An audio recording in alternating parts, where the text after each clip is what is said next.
Hi, and welcome to the TechCrunch Gadgets podcast, live from day one of CES. I'm Matt Burns. I'm Romain Dillet. I'm Anthony Ha. And I'm Jordan Crook. And today we're going to talk about wearables, the Oculus Rift, Faraday Future, and why smart refrigerators are dumb. Super dumb. This is the TechCrunch Gadgets podcast. So let's start with Fitbit, maybe. You wrote about it, Jordan. I did. Fitbit just came out with a brand new, what they're calling a smart fitness watch. They're not brave Apple enough Watch. to, they're not brave enough to call it a smart watch because that would mean they're competing directly with Apple, and nobody wants to do that. It's actually just like a Fitbit device that pops in and out of bands, and they built their own. Wait. So, like the Apple Watch? It's much like the Apple Watch, exactly. You guys are picking up on this, but uglier is the main thing. And they built their own OS. It does all kinds of really cool health and fitness features. It can detect what kind of exercise you're doing and automatically track that. It has music controls right on the device, and now it does smart notifications as well, so you can get your texts and your phone calls.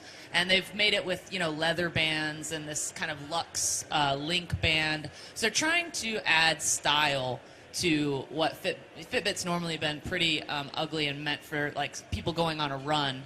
They're trying to add some more I would say flair. utilitarian more than ugly, but Sure, whatever. We can be kind. And then the stock crashed 20%, something like that. Yeah. Yeah, so their stock's down 3.7% right now, and it crashed about 18% yesterday. Cool. So what do you It's think their about first color wearables? touchscreen, though. So in what way is it not a smartwatch? Well, it doesn't have any access to third-party apps. There's no app store. There's not even like internet or anything like that. It's truly just a really smart fitness tracker that has interchangeable clock faces and that connects to your phone. What I found interesting, they don't even have onboard GPS on this thing. So you need to have your phone with the Apple you. Watch doesn't have one either, so Oh, really? yeah, Well, the Apple Watch can't be separated from your phone anyway. it can. Well, most people that have an Apple Watch and an Apple phone do not like to be separated from them either. Most people that have an Apple Watch have Part of why problems. I don't trust Wait, I anyone got with an one of Apple those. Watch. Wait, can we pause for a second? Jordan, where did you get those socks at?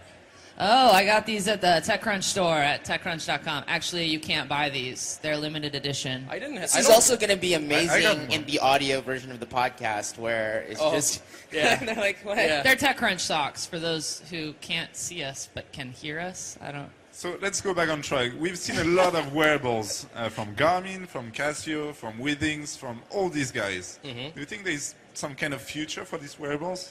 I think we're hitting a saturation point for wearables. I think the market's still really big, but the available market that people can buy these things. But there is a wearable for everything now. There's one that I saw last night at Digital Experience that will measure your breathing. It's called the Spire. And you wear it on your belt or like your bra strap, and it'll measure how you're breathing and then tell you to calm down. So if you're like getting like overexcited, it'll be like, chill, take a couple deep breaths. Anthony needs that all the time. I think with wearables, I'm though, always tense.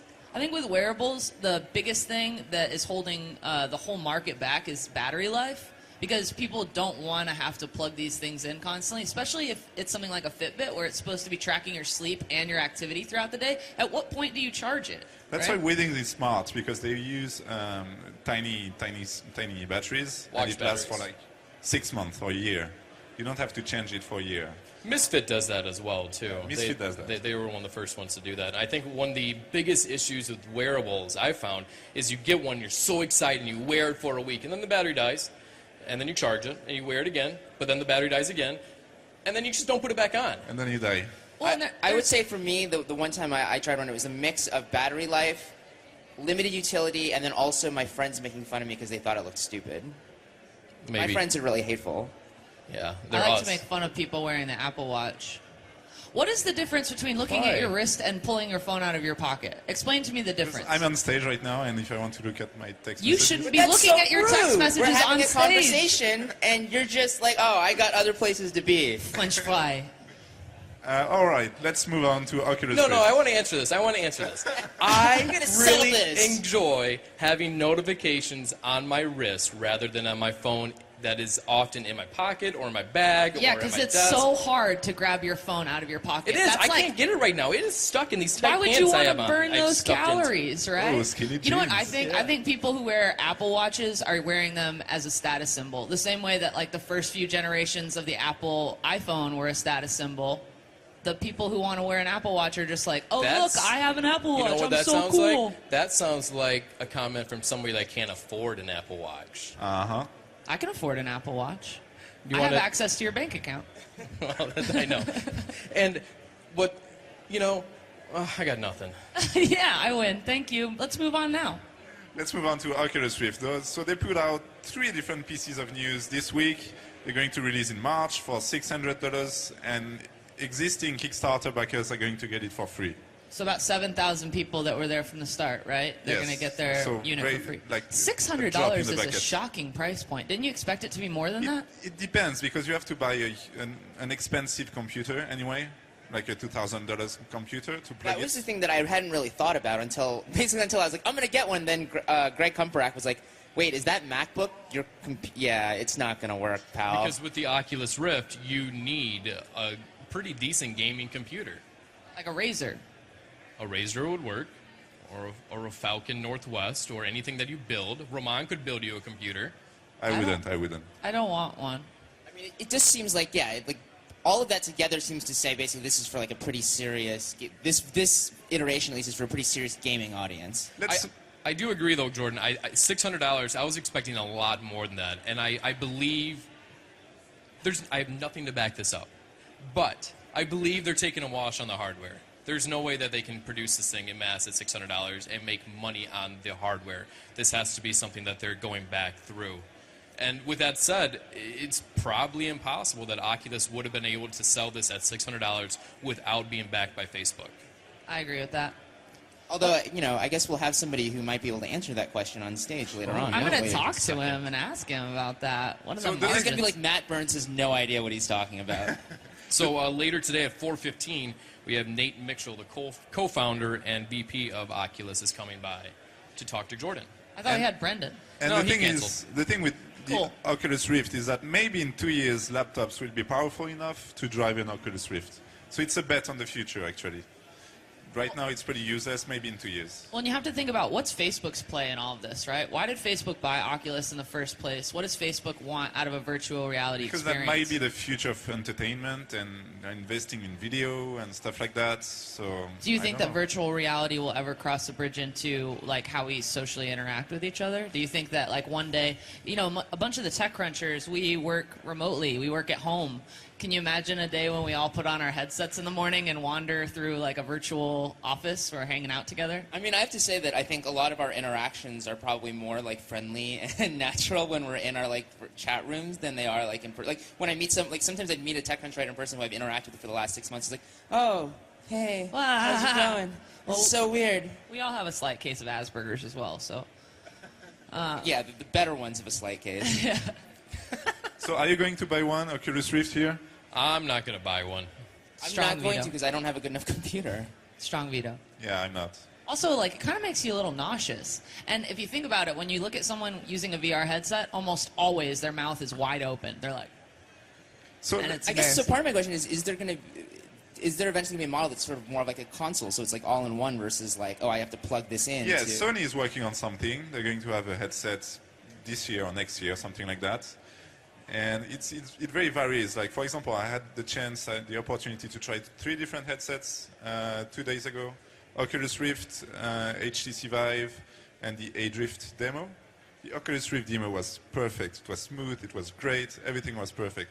But the A-Drift demo, I got pretty badly sick afterward. I wanted to throw up like all day long. what about is it Vive or Vive? Did they clarify that? I'm not sure. I said Well, Vive. But what is that like? Because I've heard from It's people pretty that good. that's the top of the line experience right now. it's pretty good. They're releasing a new one, or showing a new one at least, iterating on it. And it's supposed to be like one of the best ones when it comes to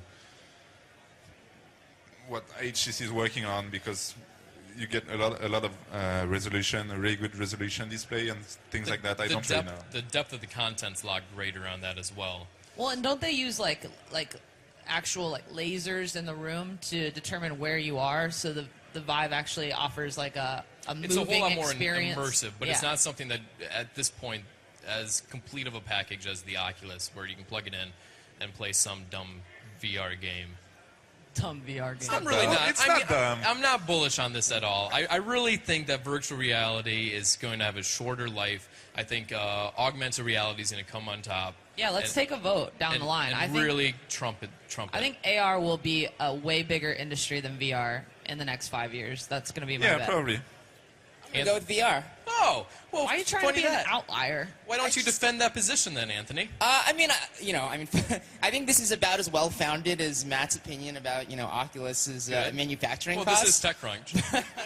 But I mean, I do think for me, I think AR is something that there's like it's very interesting, but I still feel like I haven't seen super compelling use cases yet.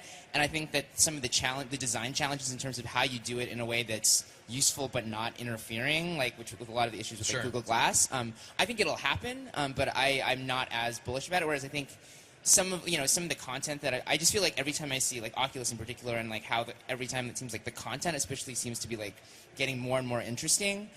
Do I think necessarily this iteration is going to be the thing that sort of turns it into a mass product? Not necessarily, but I think it seems closer to me and more exciting to me. Sure. When you look at augmented reality, the thing that I like about it the most, and I think the thing that's most compelling to most people, is it does not completely remove you from reality. It still offers a lot of compelling content with things exploding in front of you and little things popping up and going around, but you're not completely removed, and I think it removes a lot of the nauseous effects of VR. Well, and if you think about the applications of AR, there's so many more ways that you could use that than there are VR. You could go and live, have an African safari. You could watch a NBA game. You could play a game on VR. But with AR, you could use it literally for everything. You could use it to map. You could use it for weather information. Brands Like an could use Apple it Watch. to advertise. Right. I mean, I think that AR, when they solve some of these like usability things, becomes much more of a utility, whereas like VR seems much more like entertainment and socialization. Agreed. Let's pause for a second and talk about what we're doing here. So this is TechCrunch's first time. Now that we're 12 minutes into now the that show, why are we 8 here? minutes Now left that on there's like this sort of segment. increasing confusion on everyone's face. So we are TechCrunch. We are Silicon Valley's largest blog and counter record. All the news worthy to print is on TechCrunch. Even though everyone on stage right now does not live in Silicon Valley. We don't, do we? Because we're a global publication, We Matt. are a global We're a global publication with yes. a global so leadership. what we're doing, though, is we love startups, and we brought some of the best startups in these halls to us, and we're going to interview them and have demos on the stage throughout the week. And then we also host a live startup competition twice a day, which is hosted by Jordan. And then the finals are on Friday with the winner getting $50,000. Big time. Big time money, and they get a cool trophy. It's awesome, actually, though, because it's the gadgets version of Disrupt Battlefield, which Disrupt Battlefield, if you don't know, you should watch Silicon Valley or come to Disrupt. But it's awesome because we get like 20 companies together. They have 6 minutes to pitch to expert judges. But this time we get to do it with gadgets, right? There's Right. no like boring enterprise only companies hardware. hopping up there. It's only I hardware. feel Ned's eyes on me. I'm nervous about everything I'm saying. So this year for Hardware Battlefield, we have some really neat companies. We have a talking dinosaur. We have helmets that have built-in cameras and live streaming things. We have a mouth guard that can tell you whether or not you've had, well, not whether or not you've had a concussion, but whether or not you need to be checked for if you Sure. have a concussion. We have a gadget that can detect gluten in food that's pocket size within 2 minutes. We have programmable friendship bracelets. I don't have any friends. Yeah, you don't need one. You have your We have Apple an Apple Watch to Watch. be I your have an friend. Apple Watch. Roman and I are friends. Do you want me to send you The my Apple Watch will heartbeats be or your something? friend. I'm going to draw you a picture right now, Roman. Did you Okay. download that app that'll can like instant messages and notifications so it looks like you have friends? Oh, no, I need that. You need that. So with Hardware Battlefield, we have some amazing judges actually lined up. So today, we have Slava Rubin from Indiegogo. Indiegogo. Who knows more about gadgets? He's watched a billion of them cross through the... Arguably, There's internet. Chris Anderson knows as many gadgets from previously Wired and now 3D Robotics. What Yeah. else do we got? Who else? Let's test you. You're supposed to know all these by Yeah, heart. yeah, I am. laptop in It's front in of my pocket. Trey Vasilo from KPCB, who is a genius. I was actually looking at her resume. She's got a master's in mechanical engineering. She has an MBA from Stanford. She ran her own design firm.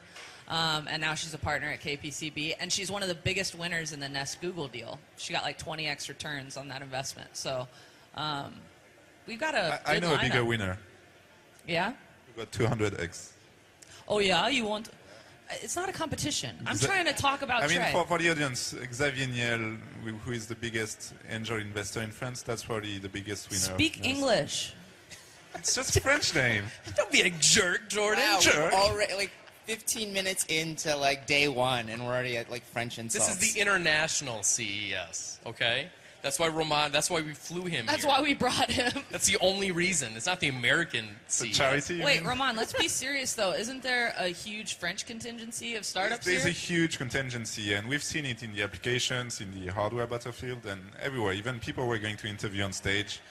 There are around 200 startups who have a booth right here, right over there. That represents quite a lot. Like 35% of the companies here are French startups, and that's because there's some kind of hardware talent going on in France. It's very easy to build a hardware startup in France, and now they all come to CES. It's also worth noting, last few years we've been in the parking lot of the main convention center. We're in the stands now. So if you happen to be watching this and you're in Las Vegas, you should probably be at the show and not watching things on your computer. Two, come visit us because we're at the Sands Expo. Well, the show is not open to the general public, but our booth is. Yeah. We are outside of the hall. The entrance hall is right over there. But you Literally anyone could come watch right now. literally You could just anyone come can. hang out with us. So if you Matt are... Burns will give you a high five if you ask for it. I will, but I'll be hiding in the back most of the day. You're in Although the- we do have some good interviews set up, and so let's run through these. You have an interview this morning, right? I do. I'm talking to Block Smartwatch, and I'm waving at those guys right now. How's it going, guys? You don't have to say anything because you're not mic'd up, but I'm very excited they're here. yeah. But they had a successful, hugely successful Kickstarter campaign last year, and they're supposed to be shipping later this year. So I guess we'll be talking about that.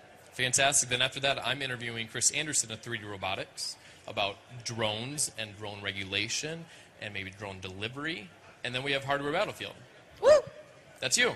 Yeah, we've got a great first session coming up, but I don't want to give anything away. You'll see it when you watch it. But Then after that, we're actually going live to the show floor where we have crews roaming around filming live. And we used to do that exclusively. And then we got smart, and our positions kind of moved up in the organization. Now we just have to sit here. we sit here I'm and we just roaming around, just so riff. you know. Oh, you're Jerk. doing it. Yeah, I'm roaming too later. Oh, Well, Jordan, you'll figure it out. how you doing? I'm great. I'm comfy. My feet feel fine. But I would say also the show floor stuff is often like the most interesting because everything that happens on this stage has been like planned, not necessarily planned well, but it has been planned to Yeah. a certain extent. On the floor, it's just whoever we see, and it can get like really weird and uncomfortable. So tune in for that. I am a little bit like I'm feeling slightly nostalgic because this is going to be my first time where I don't go into the convention center and like hang out at the Sony booth or the Samsung booth. Even though that's a little bit overwhelming, it's nice to walk in and be like, this is a football field size booth filled with gadgets. That's pretty exciting. Jordan, what is your most memorable roaming live stream moment? Because I have one of you. Oh, really? What? I you know. tell me I have that. one. I know what yours is, and Uh-huh. I'm not going to actually share mine because Okay. it's so embarrassing. So yours is when I was in one of the halls and John Biggs sent me over to a booth. I didn't know where I was walking, and it turned out to be sex toy tech. And I ended up talking to not the founder, but just a random woman who happened to be really interested in like the dildos that were there. And she was like, this one does this, and this one does this. And like 10 minutes into the interview, the founder comes up, Suki, who we actually interviewed on my bod, and we have a great relationship with now. But she came up and was like, so can I tell you about my products? And I was like, who is this? Where am I? Customer evangelist, man. Very exciting. No, we started doing the roaming coverage live back when live stream was brand new and you had to wear a huge backpack. And we have a camera guy, Jem Rio, who is amazing and is a beast and would carry this backpack around, which was 40 pounds. And we used to do it for like 8 hours straight back then. Now we do like an hour at a time, but it used to be like literally 8 hours of walking from hall to hall. And John's doing it the entire time with a carrying smile on 100 his pounds, face. yeah. With a huge camera and a backpack on. And now we have small little cameras and we get to sit here. Technology great. is a beautiful thing. Thanks to CES. Yeah. The new innovation we see every year. Advancements in technology. So we have just a few seconds left here, and there's a couple more interviews we need to touch on. I'm interviewing the CEO of Ford here at 1:30, and then we have a special interview with Sphero and a star from Star Wars at Yeah, the 1:40. BB-8.